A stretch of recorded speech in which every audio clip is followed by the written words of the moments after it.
Due to systemic inequities, Black and Latinx communities have experienced worse health outcomes than their white counterparts. These communities were disproportionately affected by the COVID-19 pandemic and are now feeling the weight of another burden, long COVID. Long COVID is a condition characterized by persistent COVID-19 symptoms or by new chronic health issues that arise after having COVID-19. A National Health Interview survey found that in 2022, 6.9% of adults had been diagnosed with or were currently living with long COVID. That's 18 million people. Because Black and Latinx individuals showed a higher prevalence of long COVID symptoms compared to white individuals, the health equity gap will continue to widen due to these long COVID disparities. Despite the burden on Black and Latinx communities, there is limited to no community-level data by race and ethnicity on long COVID and its complex physical, mental, and economic impacts. The lack of data creates gaps in understanding and addressing this public health crisis, and communities severely affected remain underrepresented in federal-level efforts to address long COVID. We always want the public to be at the center of public health. Our mission at Community Catalyst is to build the power of people to create a health system rooted in race, equity, and health justice in a society where health is a right for all.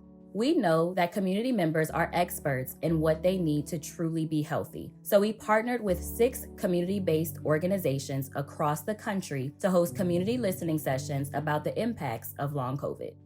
We were able to quickly mobilize our community partners around the opportunity to host a listening session. They talked about many of them being uninsured and still having these symptoms that are impacting their ability to work, but also impacting their ability to access healthcare. Many of them, they explained that this was the first time that anybody asked them their opinion about how we can create interventions for their communities. A lot of them were excited about having a safe space to be able to talk about long COVID, how it affected them mentally, emotionally. There was so much loss experienced by the Black and Latino community, loss of economics, loss of jobs, really losing the sense of connectivity within the community, not being able to get together. The long impact, economically speaking, was huge over the Latino community. The gap was just becoming bigger and bigger. The first listening session we had was quite amazing. Everybody was so happy, talking, because they could express themselves in their language. The facilitation method that we use is called the SOAR process, and SOAR stands for strengths, opportunities, aspirations, and results.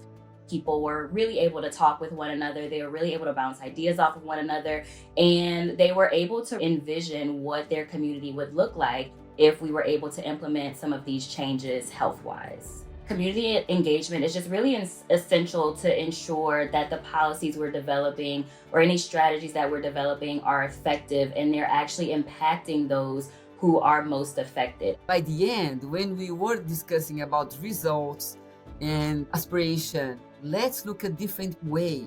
Let's think more positively to the future.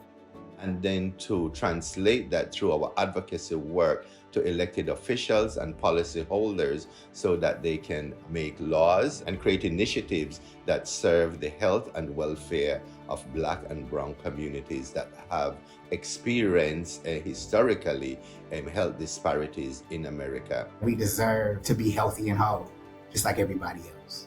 Understanding that community solutions lie within the community themselves is so critical and important.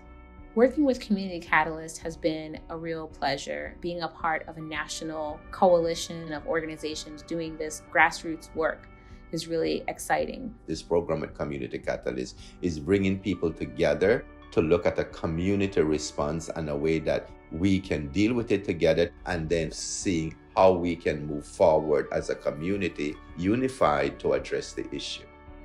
We're really recognizing that there's power in listening to and uplifting community voices. It's recognizing that community members are the experts in what are the community norms, what are our needs, what are our strengths. It's really imperative and important for us to leverage their strengths and their expertise. Community members want to come together and they want to have a voice in the solutions that impact their communities. Their voices can impact the policies and systems that are currently in place and those that need to be in place to be able to support them around not just long COVID, but other issues that are occurring within their communities.